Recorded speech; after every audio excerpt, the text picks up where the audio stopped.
Have you ever wondered how the fate of an entire order, the most feared knights of the Middle Ages, could be sealed not on a battlefield, but in the hush of a candlelit room?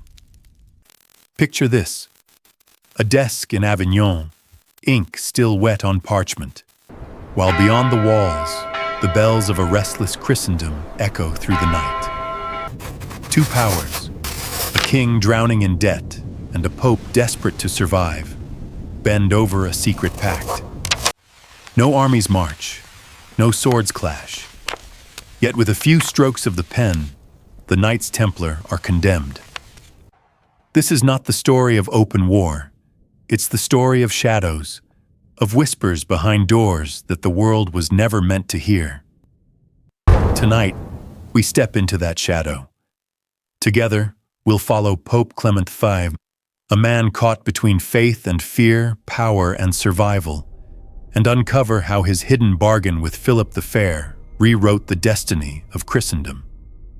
And before we begin, tell me in the comments, where are you listening from tonight? It's strange, isn't it, that across centuries and continents, we can gather here, piecing together the echoes of secrets once locked away. So take a deep breath, let the noise of the day slip away, and listen. Because sometimes, the loudest truths in history are whispered in the dark. The story begins not in Rome, but in Avignon. To many at the dawn of the 14th century, this riverside town in southern France seemed a curious place for the throne of St. Peter. The Rhône ran broad and silver beneath its stone bridge, carrying barges of wine and wool down to the sea. The hillsides shimmered with vineyards, and pilgrims crossed the narrow streets with their bundles and prayers. Yet for all its charm, Avignon was never meant to be the heart of Christendom. Rome, with its crumbling ruins and ancient basilicas, carried centuries of weight. Avignon, in contrast, carried whispers. Whispers of compromise, whispers of exile, whispers that the papacy had been stolen from its rightful home. In the year 1305, those whispers grew louder. The conclave of cardinals, fractured by politics and worn by months of stalemate, turned at last to a compromise candidate. Bertrand de Goux, Archbishop of Bordeaux. He was a Frenchman, but not too French. A cleric with learning, but without the fiery reputation of Rome's more outspoken churchmen. When the white smoke finally rose, there was a strange hush. A pope had been chosen, but one who did not dwell in Rome, and one who had never sought the crown of the fisherman. His papal name would be Clement V. Clement was no ordinary choice. He was, in truth, a reluctant pontiff. Accounts describe him as austere, cautious, almost hesitant. A man whose health was frail and whose political instincts were shaped less by ambition than by survival. He had not campaigned for the papacy, nor did he arrive with a grand vision to restore Rome's glory. Instead, he accepted the mantle under conditions whispered into his ear by envoys of King Philip IV of France. The moment his name was sealed, Clement V was no longer his own man. Philip the Fair was everything Clement was not. Young, imposing, and unyielding, Philip had turned France into a kingdom feared across Europe. He was admired for his beauty, tall, blonde, and broad-shouldered, but feared for his cold heart and calculating mind. His wars with England and Flanders had drained his treasury, and his battles with the papacy itself had left scars that still bled. Years earlier, Philip had humiliated Pope Boniface VIII, defying the Church's authority and even orchestrating the Pope's capture. Boniface died a broken man, and the prestige of the papacy dimmed. Philip had proven that a king, with enough resolve, could bend Rome to his will. But debts weigh even on kings. By 1305, Philip was deeply entangled in obligations, to bankers in Italy, to mercenaries who fought his wars, and to creditors who demanded repayment in coin, not promises. One institution, however, stood rich beyond measure and vulnerable: the Knights Templar. For nearly 2 centuries, the Templars had been guardians of pilgrims and bankers to princes. Their network of commanderies stretched from England to Jerusalem, their coffers filled with donations, rents, and the treasures of crusade. To ordinary Christians, they were holy warriors. To rulers like Philip, they were a rival power with vaults overflowing with silver. And so when Clement ascended, Philip saw his opportunity. Imagine Clement on the day of his coronation, robed in white and crowned with the triple tiara. To the crowds, he was the successor of Peter. To Philip, he was a debtor about to be repaid. Historians tell us that before Clement even set foot in Avignon, secret negotiations had already begun. Envoys spoke of loyalty, of restoring harmony between church and crown, of protecting France from enemies both within and without. But behind those diplomatic phrases lay a darker bargain. Clement's papacy would serve Philip's purposes, and Philip's purposes, in the year 1305, were nothing less than the destruction of the Templars. The city of Avignon itself reflected this uneasy alliance. Its walls were unfinished, its palaces modest compared to Rome, yet its streets pulsed with the energy of new beginnings. Clement's court filled the city with clerics, notaries, and envoys. Inns overflowed with merchants carrying letters of credit, and parchment rustled in every chamber where scribes worked by candlelight. But beneath the administrative hum was a sense of unease. Rome was far away, and with Rome absent, France loomed close. Many whispered that the Pope was no longer a shepherd, but a captive, his crozier held firmly in the hand of Philip the Fair. The pact was not written in one night. It grew slowly, like ivy crawling over a wall. Letters passed between Bordeaux, Paris, and Avignon. Cardinals debated quietly, weighing the risks of angering France against the shame of abandoning Rome. Clement himself, weary and uncertain, leaned on the counsel of men who knew the king's temper too well. By the time he fully grasped the crown, the invisible cords were already binding him. He would bless Philip's wars. He would silence voices that spoke of papal independence. And when the time came, he would preside over the trial of the Templars. And so Avignon became a symbol, not of the Church's strength, but of its compromise. What began as a reluctant acceptance of power turned quickly into a shadow pact, a bargain struck not before God, but in the dim chambers of politics.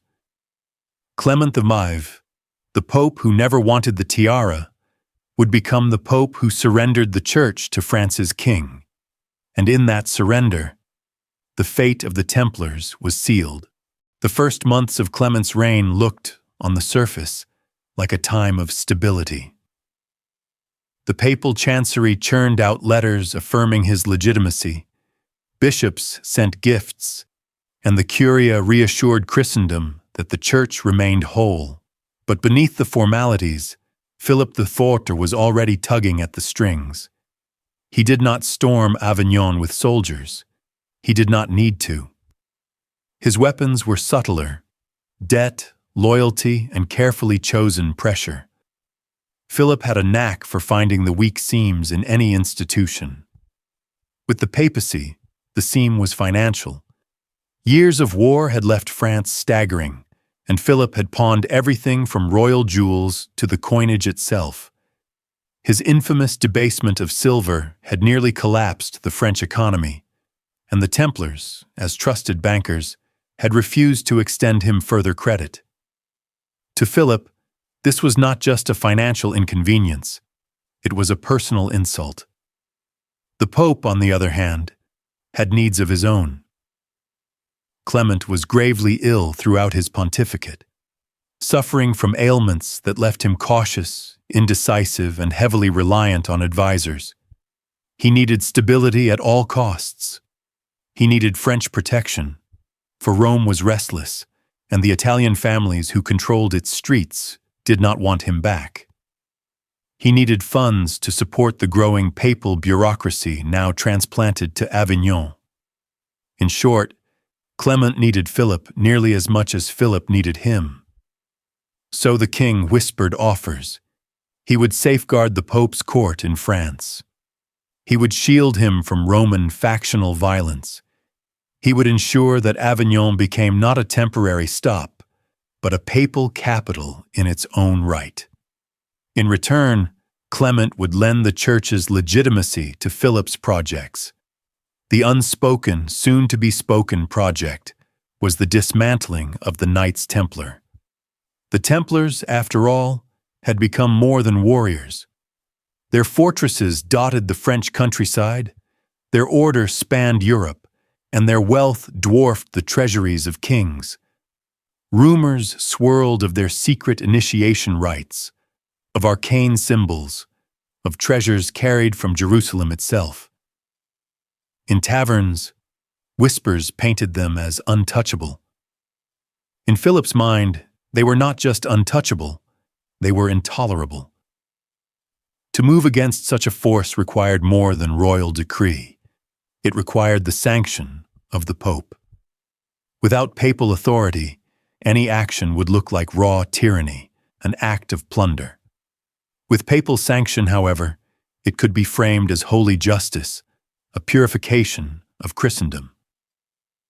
And Clement V, bound by threads of obligation and fear, was the perfect instrument. By 1306, signs of the Shadow Pact began to show. Clement quietly avoided granting the Templars new privileges. He delayed decisions in their favor. He accepted envoys from Philip with unusual deference. Chroniclers described the Pope as caught in a net, every hesitation drawing him tighter. The king's men reminded him of Boniface VIII, the Pope who had dared resist and died disgraced. Clement did not need much reminding. And then came the turning point, the council. Philip pressed Clement to convene a church council that would, among other matters, address the corruption of military orders. The language was careful: corruption, reform, renewal. But everyone close to power knew what it meant. The trial of the Templars was being staged long before the arrests were made. Meanwhile, in Paris, the king prepared his case. His lawyers compiled accusations, a catalogue of sins that read like something between heresy and nightmare: spitting on the cross, obscene kisses, secret idols, unnatural acts.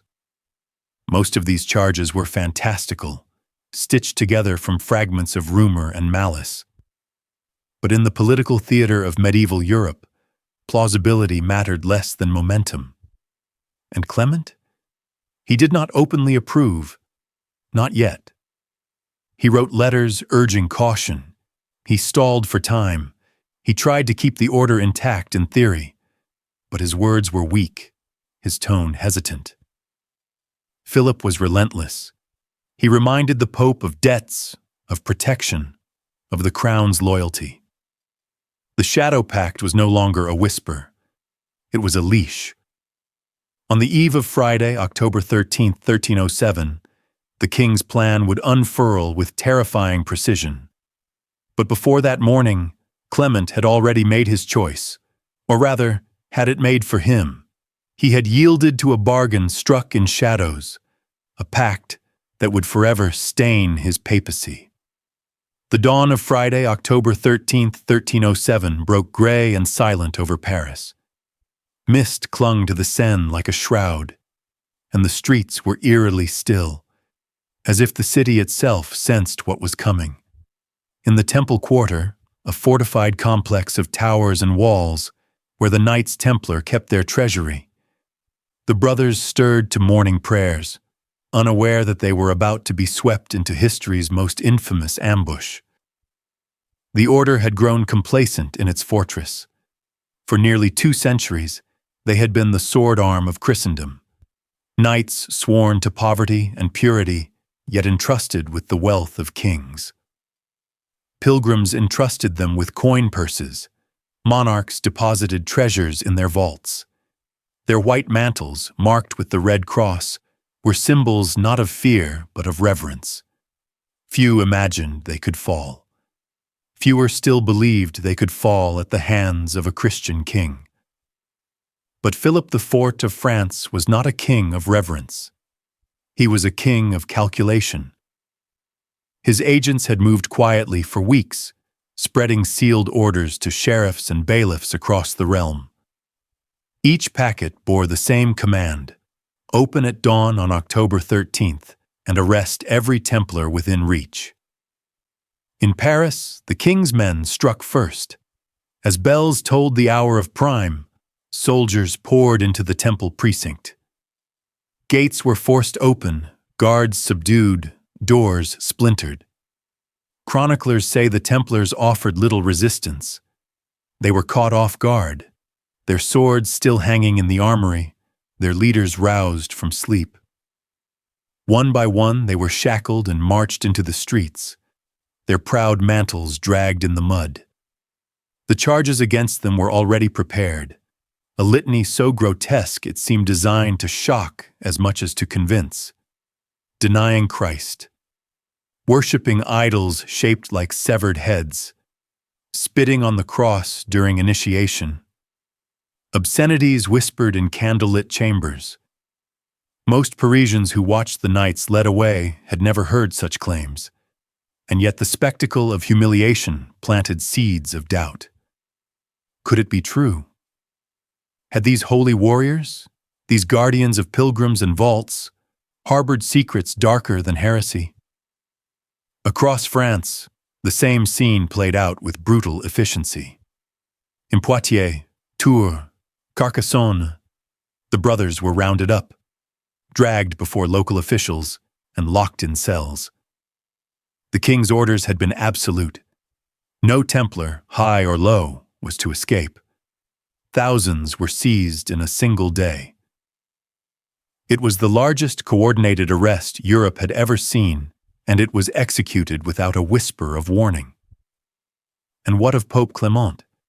In Avignon, he received the news with shock, or so his letters claimed.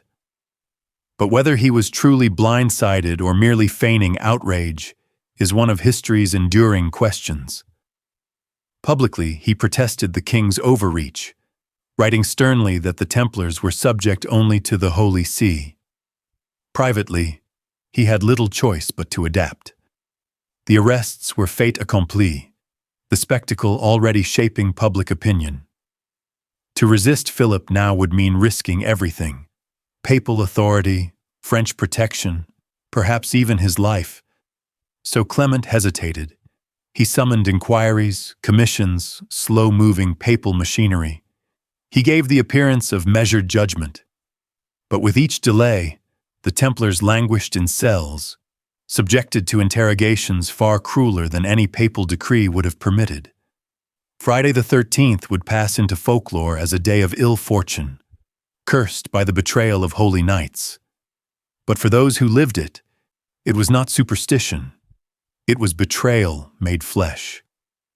Brothers who had fought side by side in the Holy Land now sat shackled in dungeons, accused of crimes they barely understood, abandoned by the very church they had sworn to protect. The pact between king and pope had now taken form. One wielded the sword of power, the other the pen of legitimacy. Together, they had pulled down the mightiest order of knights in Christendom. And this was only the beginning. The trials and the confessions they would extract had yet to unfold. The cells were narrow and cold, carved from damp stone, more suited to rats than to men who had once commanded fortresses in Outremer. The Templars, accustomed to strict discipline and austere living, could endure discomfort. But they were not prepared for what awaited them in Philip's prisons. The king's men wasted no time. Within days of the arrests, commissioners began questioning the brothers one after another, pressing them to confess to the litany of charges already circulating. Some resisted, proclaiming their innocence, clinging to the oaths sworn before Christendom. Others faltered under pressure, bewildered at accusations so grotesque they could barely form words to deny them. Then came the tools: ropes to wrench shoulders from their sockets, iron boots to crush flesh and bone, flames pressed against the skin until prayers turned to screams. Chroniclers, both sympathetic and hostile, record that the interrogations yielded confessions with frightening speed. Under torment, men admitted to spitting on the cross, to denying Christ, to obscene rituals whispered in the dark. But if the methods were brutal, the timing was calculated. Philip needed evidence, or at least the appearance of it, to justify his mass arrests. And so the testimonies, extracted under duress, were carefully copied, sealed, and circulated. In parchment form, they became more than words. They became propaganda. In Paris, the spectacle was made public. Knights in shackles were paraded through the streets, their lips swollen, their mantles torn, their eyes hollow from sleepless nights. Heralds announced their crimes to the watching crowds, weaving a narrative of corruption so deep that even the holiest warriors could not resist the devil's snare. The people listened, half in disbelief, half in fascination. Could it be that the Templars, whose banners once flew over Jerusalem, had hidden idols in their chapels? That men who had sworn poverty lived instead in secret decadence? Gossip spread faster than truth, and with each whispered tale, the king's case grew stronger. Meanwhile, in Avignon, Pope Clement found himself in an impossible position. Publicly, he decried torture and insisted that the Church alone could judge a holy order. Privately, he read the confessions with trembling hands. They were tainted, yes, extracted by force, but they were also damning in their detail. Each statement, however coerced, provided Philip with another brick in the wall of legitimacy he was building. And Clement knew what was at stake. The papacy, barely settled in Avignon, leaned heavily on French goodwill.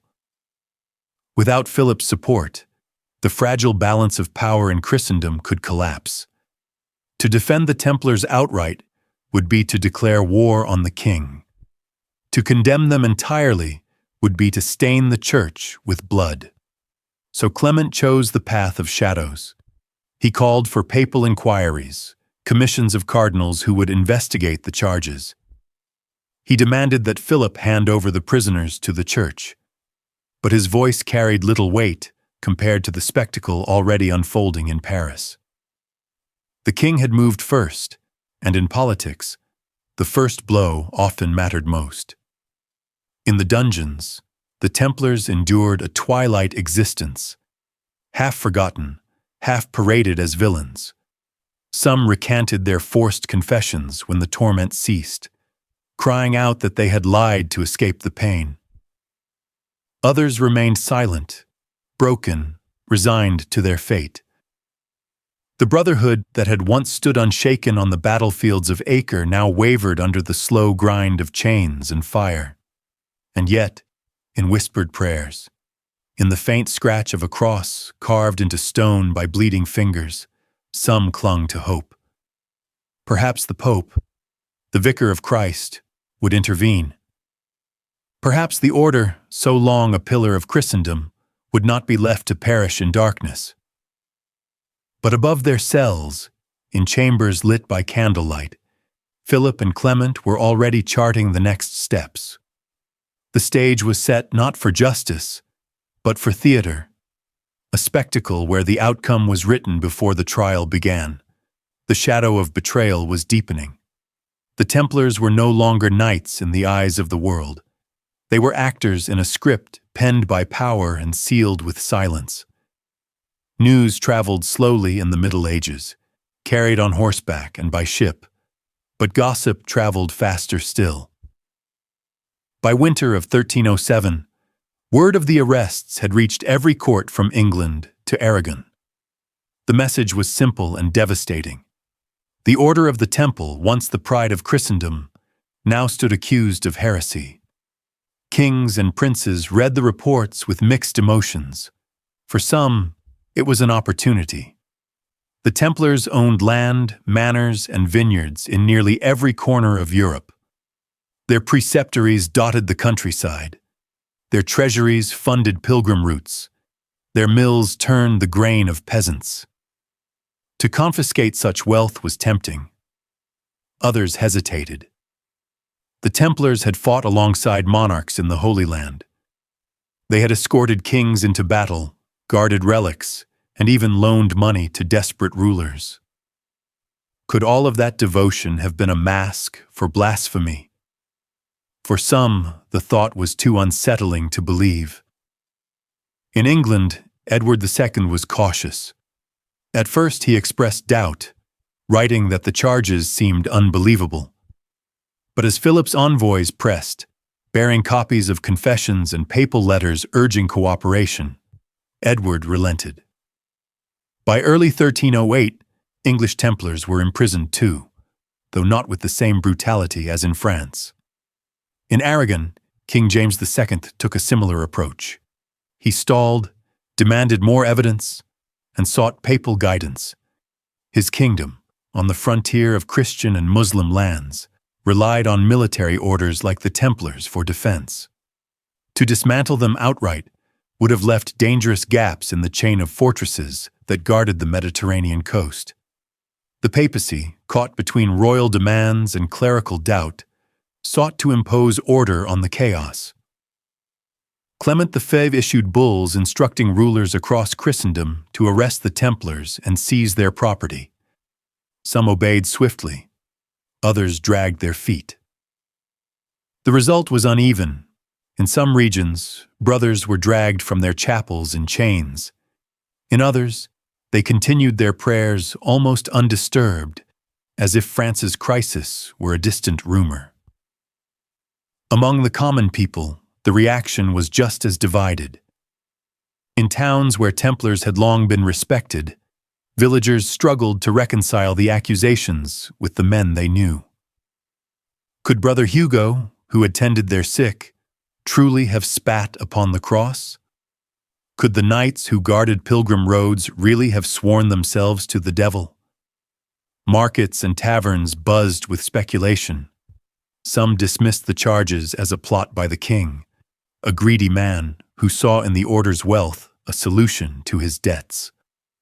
Others whispered that perhaps the rumors were true, that the Templars' secrecy hid something too dark to name. The uncertainty gnawed at trust, turning friends into skeptics and supporters into doubters. But the most dangerous response came from those who saw opportunity in confusion. Rival orders, particularly the Hospitallers, quietly positioned themselves to inherit the Templars' lands. Clerics debated whether Christendom truly needed two great military orders. Merchants eyed abandoned houses, fields, and vineyards, calculating how they might be purchased once confiscated by the crown. The fall of the Templars was not only a spiritual crisis, it was an economic earthquake, and everywhere, in courts and cathedrals alike, people asked the same quiet question. If the holiest knights could fall, who among them was safe? By early 1308, the world was watching Clement V. He had inherited the papacy only a few years earlier, a man chosen not for iron will but for malleability. Yet the storm unleashed by Philip's mass arrests was threatening to swallow both crown and church alike. If Clement acted too slowly, he would seem complicit. If he acted too quickly, he would appear Philip's puppet. So, he chose the path of inquiry. Clement issued papal bulls calling for commissions to be set up in each kingdom. These panels of bishops and clerics were instructed to question Templars, examine evidence, and report their findings to Avignon. On the surface, it was a move toward fairness. In truth, it was a desperate attempt to wrest the process from Philip's iron grip. The first hearings took place in Paris itself, where the shadow of the French crown hung heavy. Templars, gaunt from prison, shuffled before inquisitors. Some repeated the confessions they had given under torture. Others, braver or more broken, retracted their words, declaring that agony had forced lies from their mouths. These contradictions only deepened the mystery. Meanwhile, in Avignon, Clement convened his cardinals in secret sessions. The letters they exchanged reveal a man torn between disbelief and fear. He knew the Templars were not spotless. Rumors of pride, greed, and lax discipline had long circulated. But the charges of idolatry and blasphemy felt grotesque, stitched together to serve a king's ambition. Yet, Clement also knew that to defy Philip openly was to risk rupture with the most powerful monarchy in Europe. Diplomacy became his refuge. Clement wrote to monarchs across Christendom urging calm, emphasizing that only the Holy See could judge such an order. At the same time, he reassured Philip that justice would be served, and that the crown's concerns were heard. It was a balancing act, played with words as fragile as glass. The inquiries themselves revealed just how fragile truth had become. In England, Templars testified that they had never denied Christ, nor spat upon the cross, swearing their oaths of loyalty before God and king alike. In Aragon and Portugal, testimonies were similar, filled with confusion at the wild accusations. But in France, the pattern was darker. Under the weight of chains, brothers admitted to things unthinkable, their voices flat and hollow. For Clement, the contradictions were a nightmare. Was he presiding over the exposure of a monstrous secret, or over the greatest slander in church history? Behind closed doors, he began exploring compromise. One idea was floated. The Templars could be merged with the Hospitallers, their wealth preserved, but their name dissolved, avoiding scandal while satisfying royal greed. Another was whispered. Perhaps the order could be reformed, its leadership quietly replaced, its reputation slowly rebuilt. But Philip wanted more. He wanted eradication, not reform. He wanted their lands, their treasuries, their symbols, and he wanted the Pope's seal to make it legitimate. In Avignon's papal palace, still more fortress than sanctuary, Clement paced between his chambers, torn between his duty to justice and the shadow of Philip's sword.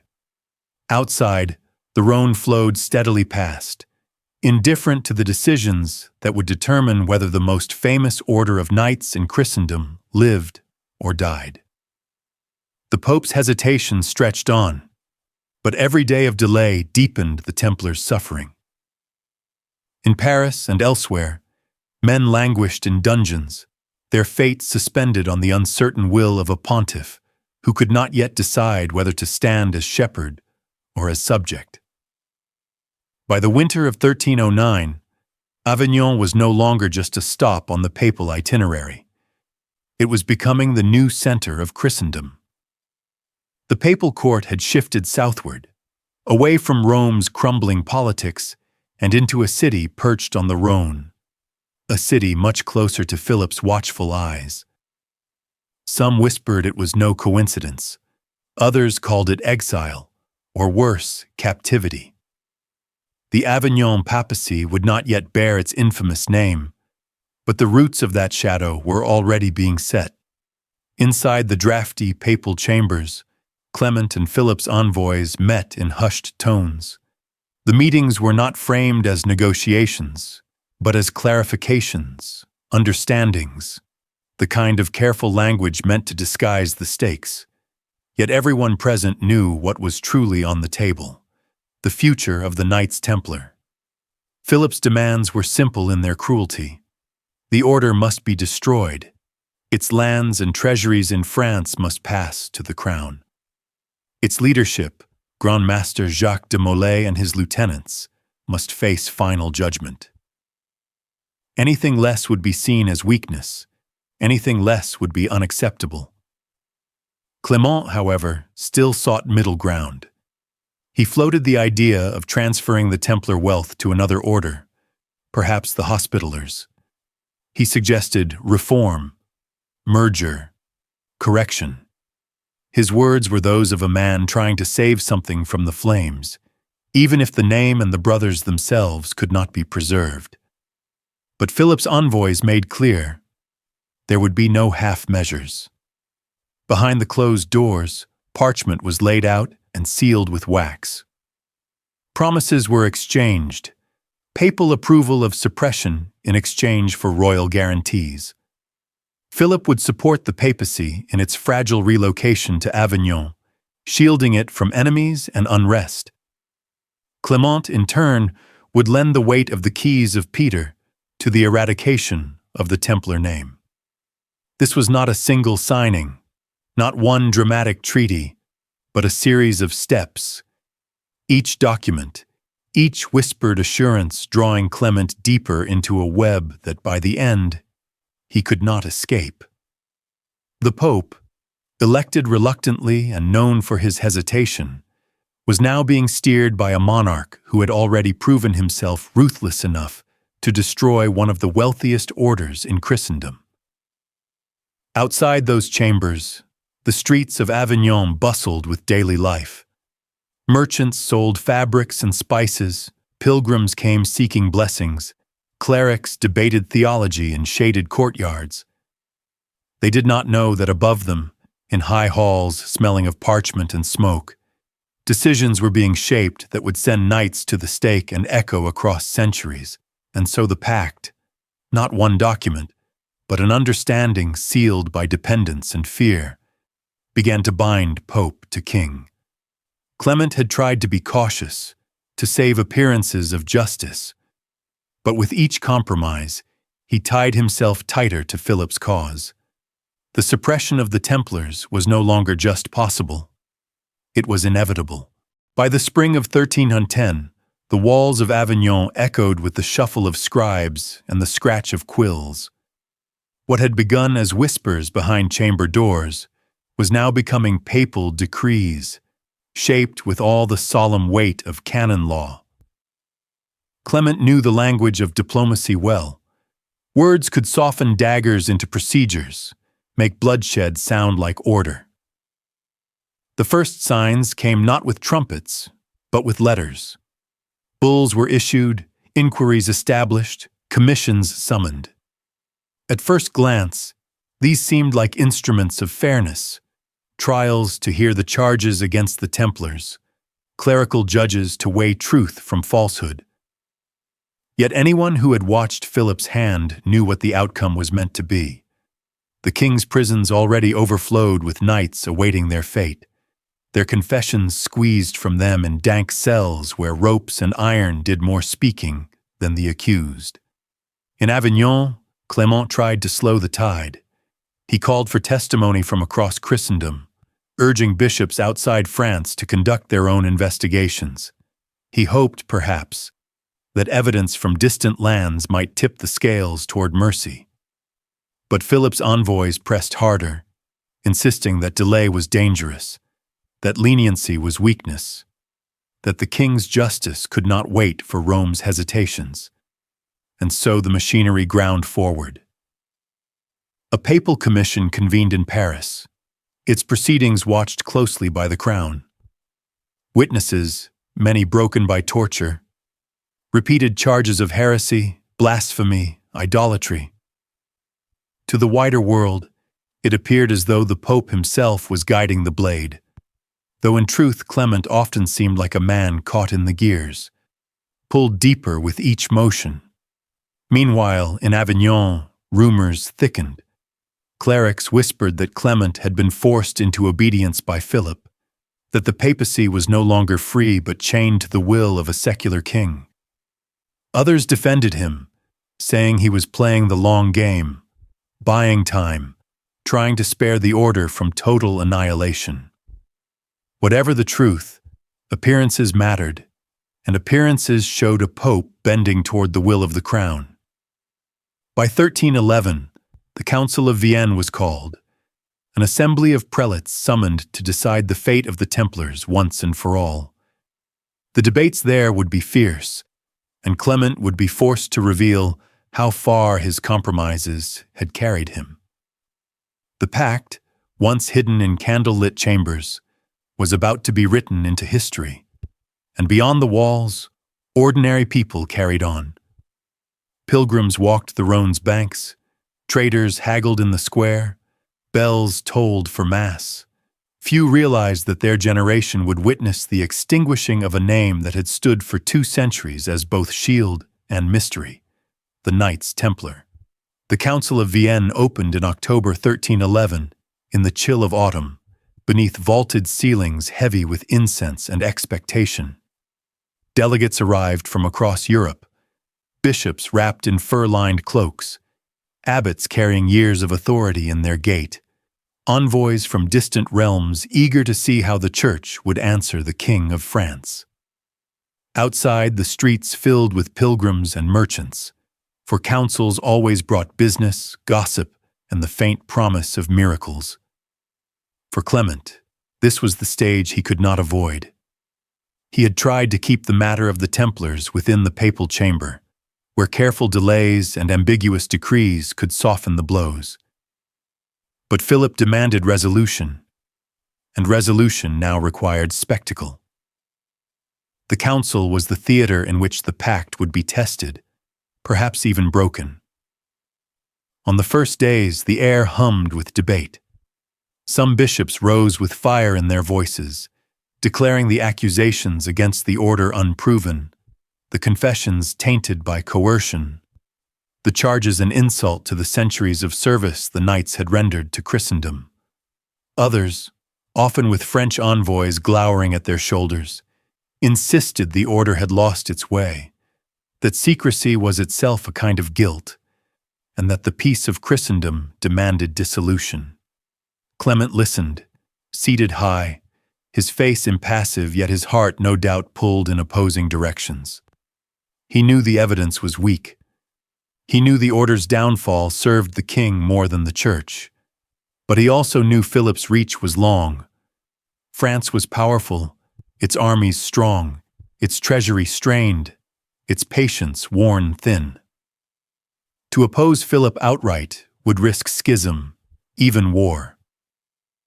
Behind the council's closed doors, the Pope met with envoys in hushed conversations that stretched into the night. Some chroniclers later whispered that Philip's men threatened violence, others that they promised favors. What seems certain is that Clement weighed not only theology, but survival. The survival of the papacy, the fragile balance of power between crown and church, and perhaps his own survival as a man caught in the storm. By spring, the decision was clear, though the words would be carefully chosen. The Templars would not be condemned as heretics by formal decree. For that, even Clement could not sanction with a clean conscience. Instead, he dissolved the order by apostolic provision, citing scandal and necessity, as though the very weight of suspicion made their continued existence impossible. It was a decision both careful and devastating.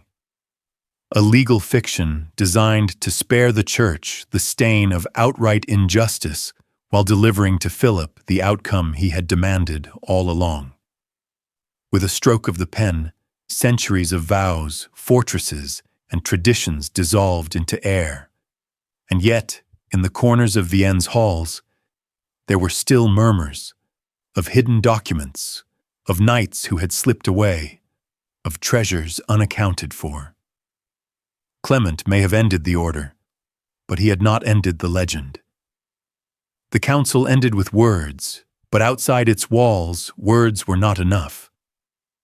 The decree of dissolution rippled outward across Christendom, carried on parchment sealed with the papal bull Vox in excelso.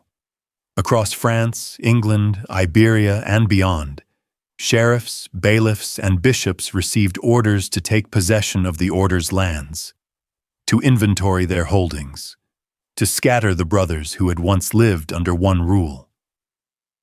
In theory, the wealth of the Templars was to be transferred to their rivals, the Knights Hospitaller. But in practice, much of it never arrived. In France, the crown's officials were quick to seize what they could. Granaries were emptied, vineyards rebranded, coin melted down. In England, Edward II hesitated, reluctant to dishonor the knights who had guarded the realm, but royal agents eventually followed suit. In Aragon and Portugal, local rulers found ways to bend the decree, transforming Templar commanderies into new orders that were loyal to the crown, yet suspiciously familiar in structure. For the brothers themselves, the decree was both a reprieve and a death sentence. Some were absorbed into the Hospitallers or into secular life, pensioned off in quiet obscurity. Others, especially in France, faced prison cells, their confessions wrung out under the pressure of torture, used as justification for continued punishment. And for Jacques de Molay, the last Grand Master, and Geoffrey de Charnay, preceptor of Normandy, the papal compromise offered no escape. Their fate still lay in Philip's hands. In the villages that clustered around former Templar estates, people whispered of strange scenes, a banner lowered at dusk and never raised again. Knights leaving in silence, taking with them not just weapons and books, but items hastily wrapped in cloth. A chest carried under night skies, loaded onto a cart, or hidden in the earth. These stories may be legend, but they cling to the memory of those days when the order was broken, but not entirely erased. Clement, meanwhile, returned to Avignon, where the papal palace was still more construction site than sanctuary.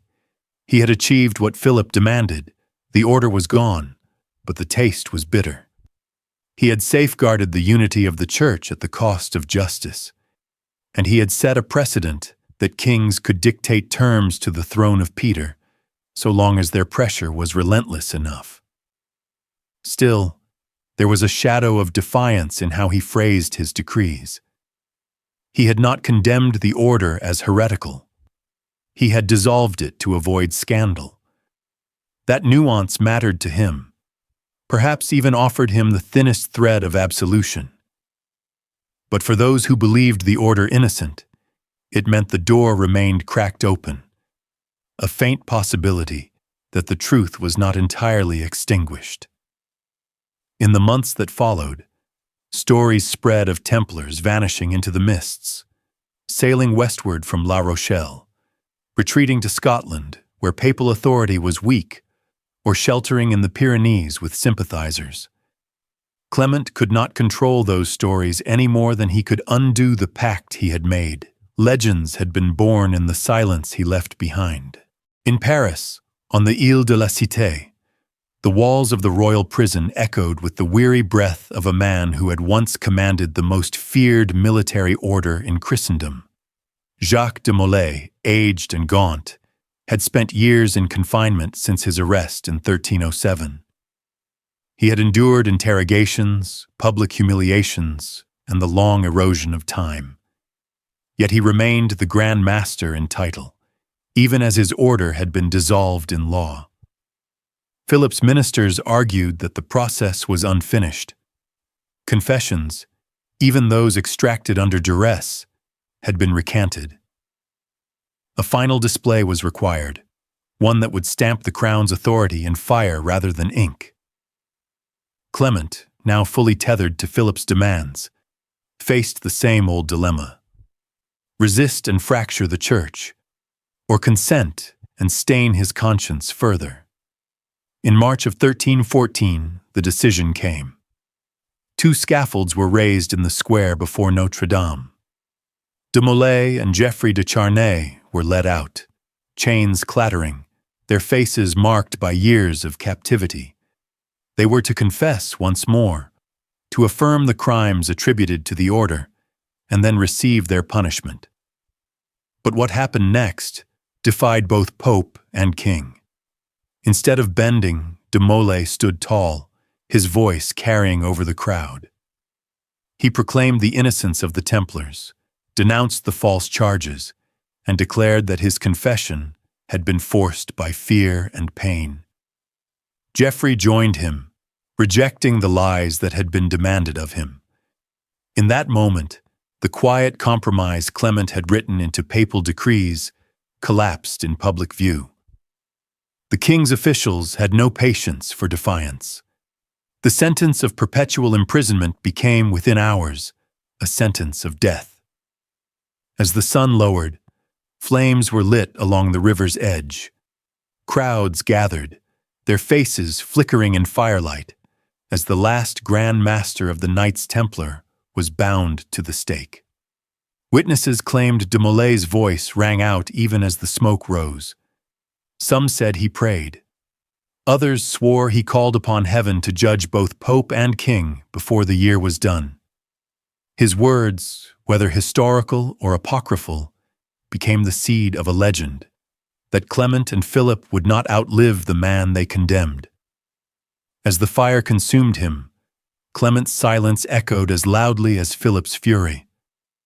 The pact that had dissolved an order now claimed its final victims, and with their ashes carried off by the wind over the Seine, the Knights Templar ceased to exist in the form the world had known them. Yet even as the flames died down, whispers stirred. What treasures had been hidden? What secrets had gone unspoken? What power had the Pope agreed to silence in exchange for his uneasy crown? The smoke from the Ile de la Cité had barely dispersed when the whispers began. Crowds who had stood in silence during the execution now spoke of the Grand Master's last words as if they had been carried on the wind into every ear. Some swore Jacques de Molay had fixed his eyes on Notre Dame's towers and invoked divine judgment, calling both Pope and King to answer for their crimes within a year. Whether truth or rumor, the story spread with a speed no herald could match. For Clement, the tale was a noose tightening around his legacy. He had not lit the fire, but he had allowed it. He had signed the bulls that dismantled the order. He had confirmed Philip's charges, and he had sealed the fate of men who once carried the cross into battle. Now in Avignon, he was said to pace at night, haunted by the image of flames and the sound of a defiant old man's voice. History records that Clement XIII did not live long after de Molay. Within weeks of the execution, his health declined. He was beset by fevers, his body weakening as spring turned to summer. Physicians bled him, prayed over him, and whispered about his restless spirit. By April, less than a month after the pyres in Paris, Clement was dead. Philip too would not see another year. In November of 1314, while hunting in the forest of Fontainebleau, the king suffered a sudden stroke. His body failed him as swiftly as his political fortune had once risen. The most powerful monarch in Europe, who had bent the papacy and broken the Templars, was laid in the earth before the year ended. To those who remembered de Molay's words, it was no coincidence. It was prophecy fulfilled. The church tried to reclaim order. Clement's body was prepared for burial, his papal vestments laid out in Avignon. Yet even here the legend darkened. A fire broke out during the funeral procession, consuming the palace room where his remains rested. To many, it was the judgment of heaven, a final signature on the pact he had made with Philip. Thus, the uneasy agreement between Pope and King ended in fire, in Paris, in Avignon, and in the imagination of all who retold the story. Clement XIII had secured his papacy, Philip IV had seized the wealth of the Templars, and both had believed they could control the narrative of history. Yet what lingered was not their triumph, but the curse of a dying man, carried forward for centuries as the true legacy of their bargain. In the silence that followed, one thing became clear. No pact, no matter how secret, could silence the questions that remained. What had been hidden? What truths had been buried under royal decrees and papal seals? The ashes of Jacques de Molay had given rise to something stronger than armies, a story that would never die. In the decades that followed the fall of the Templars, their name refused to vanish. The papal bulls had stripped them of their offices, their lands were seized, their brothers scattered into monasteries or prisons, and yet, like an ember hidden in ash, the order's memory glowed on. People spoke of them in whispers, not as knights disgraced, but as men unjustly crushed by king and pope, martyrs to greed. And central to this transformation was the story of the curse. It spread like a haunting refrain, that Jacques de Molay, bound in chains and smoke, had summoned his judges before God within the year. And just as the rumor told it, Clement and Philip were dead before 12 months had passed. Chronists who disliked the king wrote it into their records as if it were fact. Storytellers embroidered it with details, saying that de Molay's eyes blazed like fire, that his voice thundered over the square, that the flames themselves bent around him until he cried his last. Whether true or not, the tale struck deep because it fit the hunger of the age. People longed to believe that injustice did not triumph, that even in silence and flame, a victim could rise above his oppressors. In the villages of France, peasants told each other that God had vindicated the knights. In Italy, merchants repeated it over wine, shaking their heads at papal weakness. Even in England, far from Philip's reach, chroniclers wove the curse into their accounts, as if it had been witnessed on their own streets. The effect was larger than one story of vengeance. It gave the Templars an aura of mystery they had never possessed in life. Before, they had been bankers, warriors, administrators of estates. After, they became legends. Men whispered that their secrets had not died with their masters, that treasures and texts had been hidden away, protected by loyal brothers who escaped the king's net. If de Molay's curse had proven true, what other powers might the order still command from beyond the grave? By the mid-14th century, these questions had taken root in Europe's imagination. Every monastery that received a Templar, every noble house rumored to shelter a fugitive knight, became a seedbed for speculation. And so the myth began to detach itself from fact.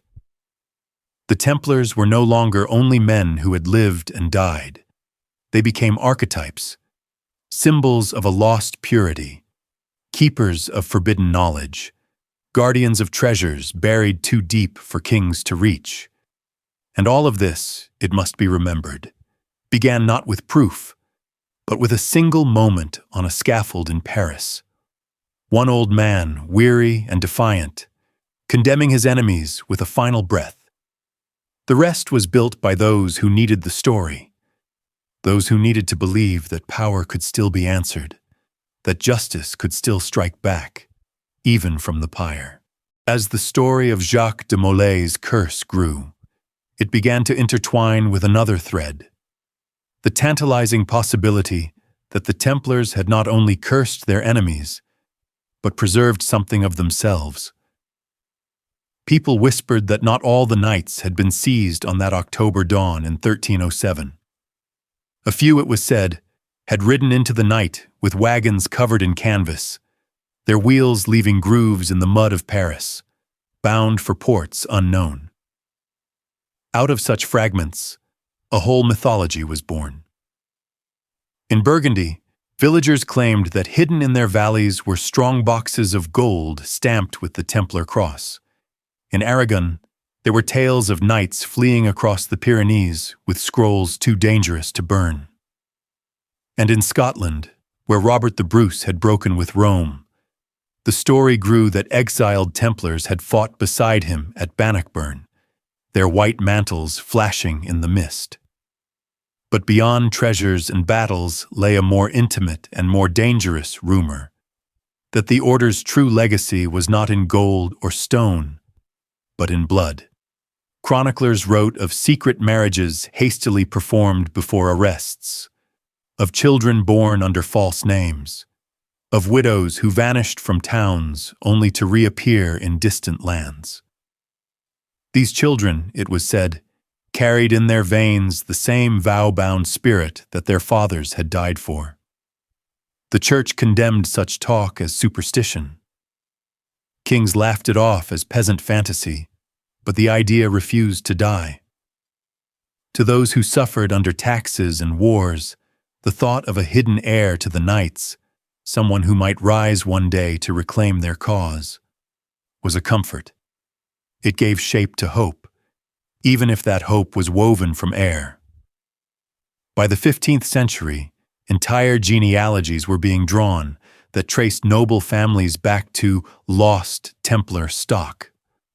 A lord might boast that his great-grandfather had sheltered a fugitive knight, or that his grandmother had been of Templar blood. In truth, the claims were impossible to prove, yet they carried weight because they tied living power to a legend of defiance. A banner raised in battle could be said to carry not only a family's honor, but the whispered legacy of an order that had defied both pope and king. The Vatican, ever cautious, tried to bury such tales by silence. Papal scribes avoided mentioning the curse. Preachers condemned the false myths of heretical knights. But silence often feeds curiosity more than it quells it. Each attempt to dismiss the story only deepened the shadow. And so, alongside the curse of Demole, the legend of a surviving bloodline began to carve its way into Europe's imagination. It was a powerful combination: vengeance from the pyre and survival through hidden heirs. Together, they transformed the Templars from a dissolved order into a haunting presence. They were no longer merely figures of history. They had become ghosts that walked in Europe's imagination, carrying secrets that no crown or mitre could ever fully extinguish. By the dawn of the Renaissance, Europe had changed. Cathedrals still stretched into the sky, monasteries still tolled their bells, but a new hunger had awakened: the thirst for hidden knowledge. Ancient manuscripts were being recovered, translated, and debated. Alchemists spoke of metals that could be turned into gold, of elixirs that might cheat death. Philosophers argued that truth might be found not only in scripture, but also in the natural world, through observation and experiment. Into this ferment, the shadow of the Templars re-emerged, not as warriors, but as keepers of secret wisdom. For centuries, rumors had swirled that the Order had discovered something in Jerusalem, beneath the Temple Mount, where they had made their first headquarters. Some whispered it was relics of the Ark of the Covenant. Others said sacred texts older than the Gospels. Others still believed it was knowledge of hidden sciences passed down from Solomon himself. Renaissance scholars, fascinated by mysteries of the ancient world, eagerly absorbed these whispers. In the dim light of private libraries, manuscripts appeared that hinted at Templar rituals, prayers written in strange alphabets, diagrams that blended geometry with mysticism. Most were fabrications, born of fertile imaginations, but it did not matter. The very act of linking the Templars to forbidden wisdom was enough to give the Order new life. In Florence, artists painted cryptic symbols into frescoes that patrons swore were of Templar origin. In Prague, alchemists spoke in hushed tones of the Knight's Fire, a substance they claimed the order had once used to heal wounds and ignite flames without fuel. Even in Spain, where the Inquisition watched with ruthless vigilance, there were tales of families who claimed their forebears had received scrolls from fleeing knights, scrolls that could summon visions or unlock the music of the spheres. The connection was more poetry than fact, yet it worked. The Templars became less a military brotherhood of the past, and more an eternal society of initiates, imagined as having preserved truths that church and crown had conspired to hide. Their bloodline, their curse, their lost treasure, all of these threads braided together into a tapestry of mystique that Renaissance minds could not resist. In taverns, the common folk repeated old stories of gold. In academies, scholars debated their supposed manuscripts. In palaces, nobles whispered that perhaps their own lineage tied them, however faintly, to the lost order. And so the Templar myth slipped seamlessly into the rebirth of Europe, no longer bound by the ashes of 1314, but alive again in the imaginations of those who longed for a truth greater than the one offered by priests and kings. If the Renaissance reawakened Europe's hunger for hidden wisdom, it also created fertile ground for something else: the formation of brotherhoods that promised to preserve it. In this new climate of curiosity, men who longed for belonging and mystery found each other. They gathered in candlelit chambers, in guild halls, in private gardens. They spoke in riddles, exchanged handshakes, and traced symbols into sand and parchment. And again, the shadow of the Templars entered their conversation. The story was simple but powerful. The Templars had been unjustly destroyed, but they had survived in secret, passing their treasures and teachings hand to hand, generation to generation. Some claimed that wandering knights had crossed the Alps with hidden manuscripts, offering them to friendly abbots in exchange for sanctuary. Others swore that ships bearing the Red Cross had slipped away from La Rochelle in 1307 and vanished into the Atlantic, carrying with them both gold and secrets. Where those ships landed, Portugal, Scotland, even the New World, remained a matter of fevered speculation. These tales became founding myths for emerging societies. In Scotland, where legends of Templar survivors merging with local lords persisted, stonemason guilds began incorporating imagery of swords and crosses into their rituals. In Germany, groups of natural philosophers called themselves heirs of knightly wisdom. By the 17th century, when the movement we now call Freemasonry began to crystallize, the Templar connection had become a centerpiece.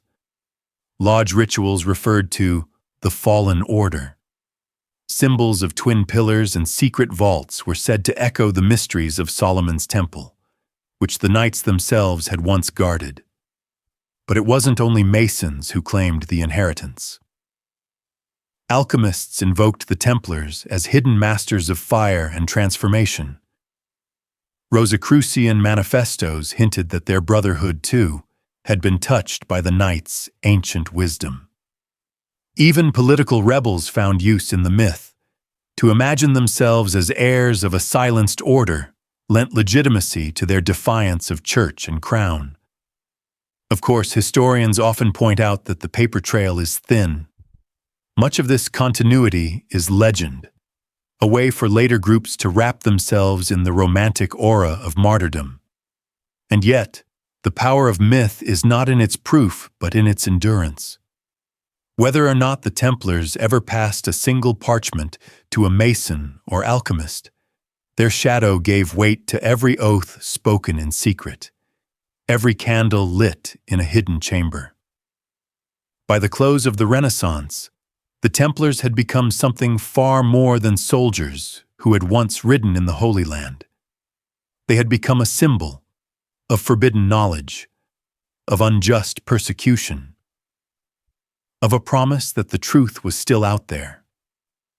waiting to be rediscovered by those brave enough to look.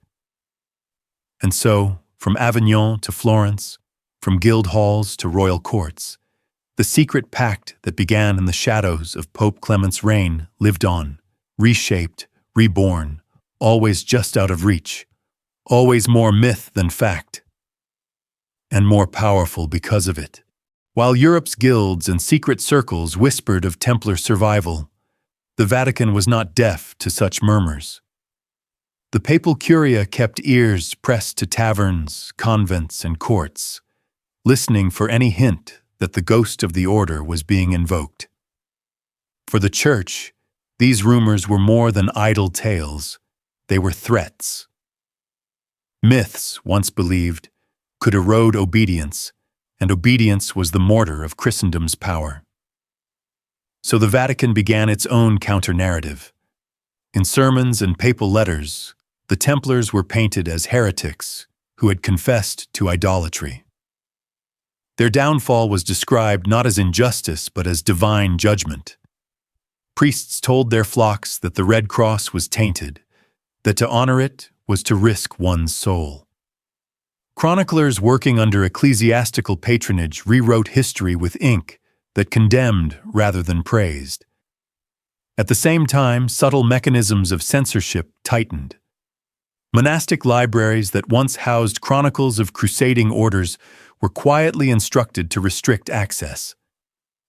A scribe might copy a genealogy of kings, but skip entirely over the names of Templar patrons. Certain manuscripts disappeared from catalogues altogether. Scholars who asked too many questions about the poor fellow soldiers of Christ found themselves redirected toward safer subjects. Augustine's sermons, canon law, the lives of saints. This was not brute force like Philip's roundups in 1307. It was something gentler and more enduring, a long erasure. Each generation grew up knowing less, until the Templars became a vague cautionary tale rather than a living memory. What people did recall was colored by fear. Whispers of strange rituals, of statues kissed in shadow, of denials of Christ. These were the images the Vatican allowed to survive. And yet, paradoxically, this silence and distortion fed the very legends it sought to quench. For in every tavern where a story began with "The Pope does not want you to know," ears leaned closer. Secrecy created allure. Suppression gave weight. The absence of answers made the myths sharper, more irresistible. By the 16th century, the Vatican's careful redaction had created two parallel histories. In the official version, the Templars had fallen justly and were best forgotten. In the popular imagination, they had escaped into mystery, perhaps even triumph. Between the lines of parchment and the songs of wanderers, the order lived on. And here, perhaps, lies the irony. Clement V's pact with Philip IV was meant to end the Templars forever. Instead, it ensured they would never truly die, surviving not in flesh, but in myth, more enduring than stone. As the Vatican tightened its grip on memory, the world itself was shifting beneath its feet. The 15th century brought caravels on the Atlantic, compasses in every sailor's hand, and maps that stretched farther west than the Church had once dared imagine. This was an age when silence was no longer enough, because silence met with discovery. Among the mariners who scrawled charts and planted crosses on new coasts, there were whispers of symbols older than their own voyages. On islands of the Atlantic, the Azores, Madeira, even far Greenland, travelers claimed to see crosses carved into stone, patterns resembling those once worn on Templar mantles. Some sailors dismissed them as accidents or the markings of local hands. Others carried the stories home, half believing, half dreaming that the order had walked these shores before Columbus ever set sail. Mapmakers, too, added their subtle hints. On parchment in Lisbon and Venice, Strange islands appeared where no sailor had yet returned. Some bore names that echoed the language of crusaders, of saints, of forgotten patrons. And when questioned, the cartographers shrugged. Old sources, they would say. Ancient notes. Where those notes had come from, no one could say. Some suspected fragments of Templar charts had filtered into Iberian hands, disguised as anonymous margins, and copied across generations. The Vatican, hearing of such claims, bristled. It was one thing to suppress memory in parchment halls. It was another to silence the sea. Preachers reminded congregations that the world was dangerous, that wandering too far risked not only storms, but heresies. Rome's message was clear. The past was settled, the order was condemned, and to look for their traces in foreign lands was to invite spiritual peril. But myths, like tides, slip through fingers. For every papal letter urging caution, there was a sailor staring at an uncharted coastline, remembering stories of a vanished brotherhood who had vowed to never abandon Christ's mission. Some wondered if those vows had carried them farther than Europe ever knew. The Vatican's erasure, so carefully scripted, found itself colliding with the restless imagination of an age hungry for horizons. And in that collision, the legend of the Templars gained new breath, not in Rome's corridors, but in the salt air of the open seas. By the early 17th century, Clement V and Philip IV were long dust in their tombs, their bones reduced to silence. Yet the pact they had forged still cast a shadow. For Philip, the reward had been immediate. Gold seized from Templar treasuries, lands redistributed to loyal lords, and rivals crushed beneath the accusation of heresy. For Clement, the reward was subtler. Papal authority preserved against a monarch's wrath, the fragile balance of Christendom kept intact, at least for a time. But history is rarely kind to bargains made in fear. The king's dynasty fractured within a generation, swallowed by debts and unrest. The Pope's line of successors would struggle against schism after schism, their authority questioned, their decisions haunted by the precedent that obedience to power could outweigh fidelity to truth. Meanwhile, outside the palaces of kings and popes, the Templars refused to vanish. Not in flesh, their commanderies lay empty, their banners burned, but in whispers, in taverns, in songs sung by sailors, they lived on. Every time a strange cross appeared carved into stone, people remembered. Every time a treasure was rumored beneath a ruined chapel, people wondered. And every time the Vatican insisted that nothing remained, belief only deepened that something must. This is perhaps the deepest irony of Clement's shadow. In erasing the Templars from official record, the papacy gave them to legend. In branding them as dangerous, it made them irresistible. The Red Cross, stripped from parchment, bloomed in imagination, and imagination proved stronger than papal ink. By the dawn of the Enlightenment, when scholars combed archives and skeptics demanded evidence, the Templars had already achieved something greater than historical fact. They had become an archetype of hidden brotherhoods, of forbidden knowledge, of treasure waiting just beyond the reach of the present age.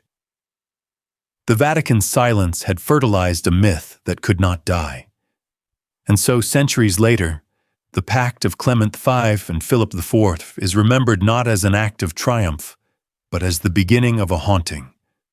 A deal struck in fear created a legend that grew beyond either man's control, echoing through novels, secret societies, and modern conspiracies. Their attempt to close a door left it open forever. The centuries rolled on, carrying with them revolutions, new sciences, and empires that rose and fell. Yet in all of this, the Templar question refused to fade. From Parisian salons in the 18th century to secret lodges in Victorian London, the order's name carried an aura of mystery, sometimes revered, sometimes feared, but never dismissed. Even in Rome, the Vatican tread carefully. Officially, the record stood firm. The Templars had been dissolved, their memory judged dangerous, their cause closed. Yet in the archives, behind locked cabinets, fragments of parchment bearing their names still lingered. Scholars permitted to glimpse them spoke of gaps, entire files removed, entries cut short mid-sentence, marginal notes scraped away. Silence, even centuries later, was still enforced. It raises a quiet but unsettling question. If the Templars were truly guilty, why erase them so thoroughly? And if they were innocent, why preserve the stain? The answer lies in Clement's shadow. The pact between Pope and King did more than condemn a brotherhood. It set in motion a culture of concealment, a reflex to protect power through silence. That reflex outlived them both. Today, the Templars survive not in armies or castles, but in symbols. The Red Cross appears on video game screens, in novels, in films that recast them as guardians of secret bloodlines or keepers of forbidden gospels. Tourists walk through the ruins of commanderies, hearing stories not of their prayers, but of treasures that may still lie beneath the stones. Conspiracies spiral, mixing fact with fantasy, until the line between them blurs. Perhaps this is the final legacy of Clement's compromise, that the truth about the Templars, whatever it may have been, was lost to history, replaced with a myth too powerful to erase. The Vatican may have won the battle of silence, but it lost the war of memory. And so, the story rests in your hands. When you hear of hidden scrolls, of maps marked with strange symbols, of bloodlines that survived in secret, are you hearing echoes of history or inventions born from centuries of silence? Perhaps both. Perhaps that is the only way myths live on. Part truth, part dream, woven together until neither can be separated. As you let this story settle, imagine the vaults beneath Avignon and Paris, where shadows still cling to the walls. Imagine Clement V's trembling hand as he signed away a brotherhood, and Philip III's cold smile as he counted his gains. Then imagine the silence that followed, a silence that did not end, but instead grew louder across time. And maybe that is the final lesson. Some secrets do not die when they are buried. They live on in the spaces left empty, in the whispers carried forward, in the shadows that refuse to fade. And so, we leave the shadow of Clement and Philip, with the fate of the Templars still echoing across centuries. Perhaps the truth was lost in smoke and ashes, or perhaps it lingers, waiting to be uncovered by curious eyes like yours. If you've stayed with me until the end, thank you. I hope this journey gave you something to think about as the night grows quiet. History is never only about the past. It's about the questions we still dare to ask in the present. If you'd like to hear more hidden stories like this, I'd be honored if you subscribed and left a like. It helps keep these stories alive for others to discover. And I'd love to hear from you. Where are you listening from tonight? A quiet room, a busy city, or maybe somewhere in between? Leave a comment and let me know.